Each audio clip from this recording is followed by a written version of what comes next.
Si nous avons choisi ce sujet ce soir, c'est aussi parce que, d'abord, le Matan Torah, Shavuot, approche à grands pas, cette fête du don de la Torah, dans lesquelles, effectivement, dans les 10 commandements, il y a le respect des parents. Il y a une deuxième raison, c'est parce que le respect des parents, c'est quelque chose que l'on retrouve tout le temps dans la vie.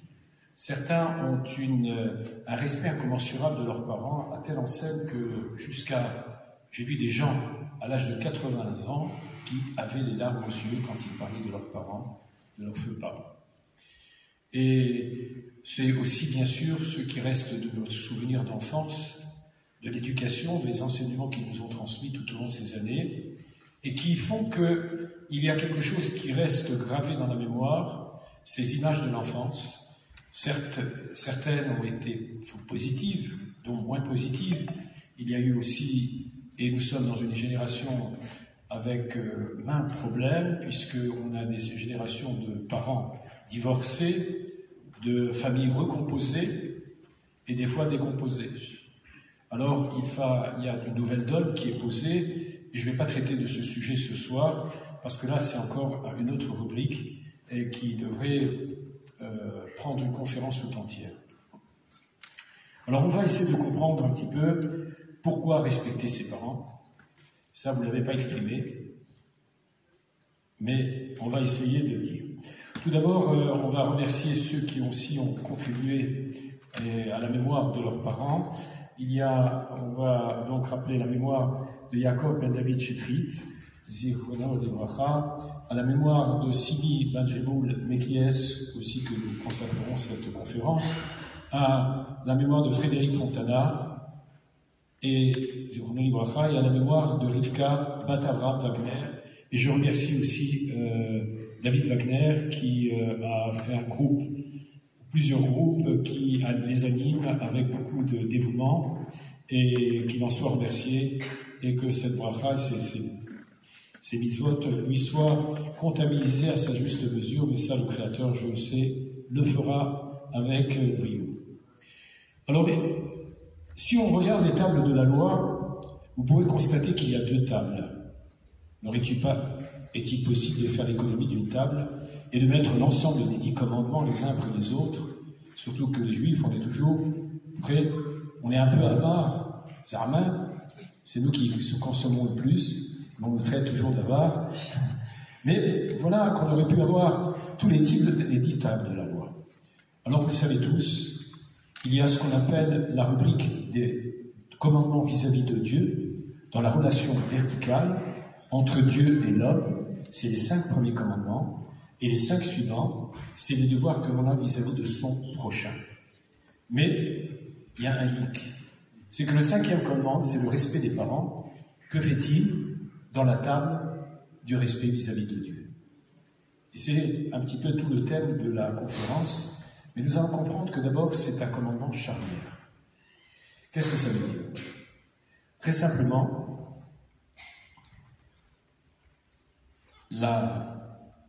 le 5e commandement, respecte ton père et ta mère, parce que Dieu veut d'abord leur donner toute l'importance qu'ils revêtent.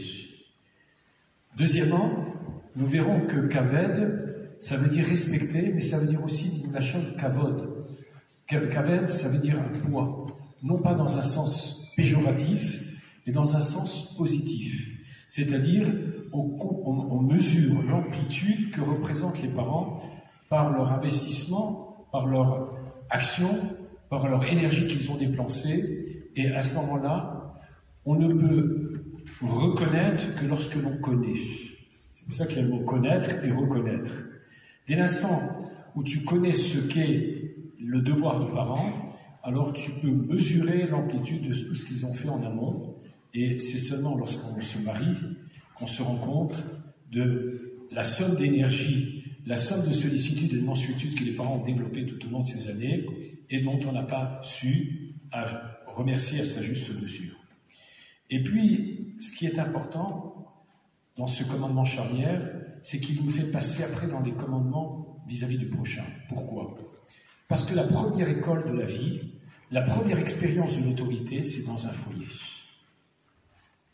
Un enfant, il va apprendre ce que c'est que l'autorité, que ce qui est permis, ce qui est interdit, c'est le lieu de l'éclosion des valeurs, c'est le lieu de la transmission, et tout cela va lui permettre dans ce terreau de commencer à comprendre ce qu'est la société, c'est-à-dire c'est le microcosme de la société, c'est le foyer. Et si cette expérience s'est mal passée, lo alenu, on a la suite. L'otirsar, il risque de devenir criminel. L'otinav, tu ne commettras pas d'adultère, tu ne voleras pas, tu ne feras pas de mensonge, tu ne convoiteras pas. Si effectivement le terreau familial n'a pas été favorable, eh bien on risque d'avoir des enfants qui vont virer cutie et ils vont être une gangrène, des fois pour la société. Voilà pourquoi l'expérience parentale est importante, unique, et on a la responsabilité de ces âmes que l'on amène dans le monde et dont on doit leur donner ce qu'ils doivent avoir. Il y a le Rav Rabbi David Low, l'ancien Rishon LeZion, a écrit un livre à partir d'un hémistiche d'un verset de la Kedat Yitzhak, Al tishlach yadecha ben amar. Ne porte pas atteinte au jeune homme, c'est-à-dire fais attention à l'éducation que tu vas donner, parce qu'elle va être essentielle, primordiale dans sa vie future, parce qu'un enfant, c'est celui qui sera demain la prochaine génération. Alors vous savez qu'il y a, je ne sais pas si je vous l'ai déjà raconté, il y avait un jour un enfant qui voit dans le parking, il s'arrête, il regarde, il dit « Papa, qu'est-ce que c'est ça ?» Il dit « Tu sais pas, c'est une chrysalide, c'est-à-dire un cocon, une chenille qui va se métamorphoser et ensuite devenir un papillon. » Alors elle va prendre plusieurs semaines, et à l'issue de ces quelques semaines, une fois qu'il se sera bien développé, il va commencer à ouvrir ce cocon. Surtout, ne le touche pas. Oui, papa. Voilà que les jours passent, il voit que le cocon est en train de s'ouvrir, et il voit le papillon qui commence à battre des ailes. Il est essoufflé, il s'arrête, il reprend, il s'arrête et reprend. Il dit, je vais l'aider à sortir de ce cocon. Il a ouvert le cocon un peu plus, et le papillon est tombé, et il est mort. Il appelait son fils, papa, le papillon est mort. Il dit, tu as touché. Il dit, non, papa, mais si. Il dit, tu sais, en fait, les efforts que fournissait le papillon, c'était pour, en quelque sorte, renforcer ses ailes. Tous ces efforts qu'il a fournis, c'est ce qui va lui permettre de prendre son envol. Alors c'est un peu ça aussi.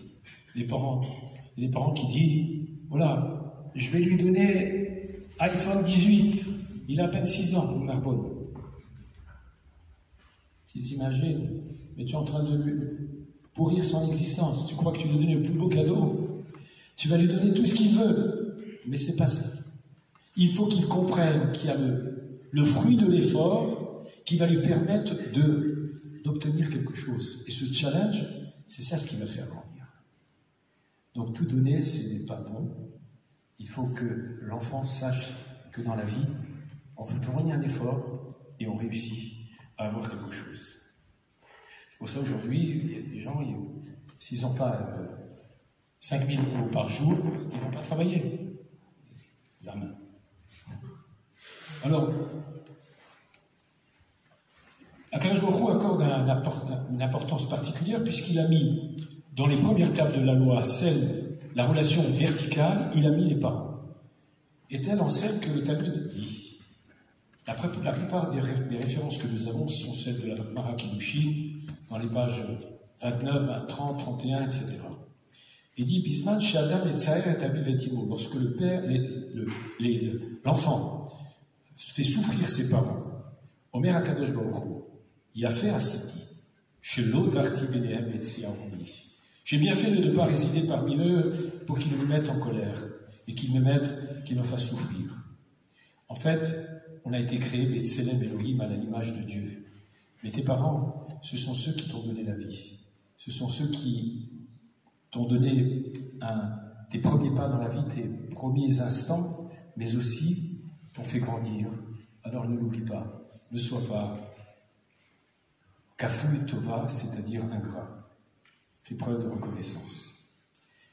Alors bien sûr, le Talmud nous dit qu'il y a Shlosh Shutafim Ba'adam, il y a 3 associés en l'homme. Akadosh Baruch Hu, le Créateur, Aviv, le Père, Imo, la Mère.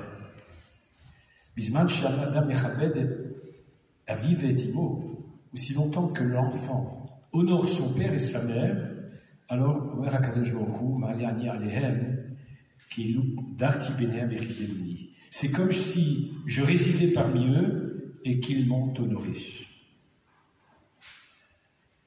Alors bien sûr, les parents, le Talmud enseigne dans le Gemara Nida que le père, il donne le blanc de l'enfant. La mère, elle donne tout ce qui est rouge. Et Akadosh Baruch Hu, qu'est-ce qu'il donne? La neshama, l'âme, la vision, l'audition, l'intellect et la pensée, la parole et l'odorat. Lorsque l'homme quitte ce monde, tout ce que Dieu a donné, il le reprend. Et dit aux parents, voilà, ce que vous avez donné vous, je vous le laisse.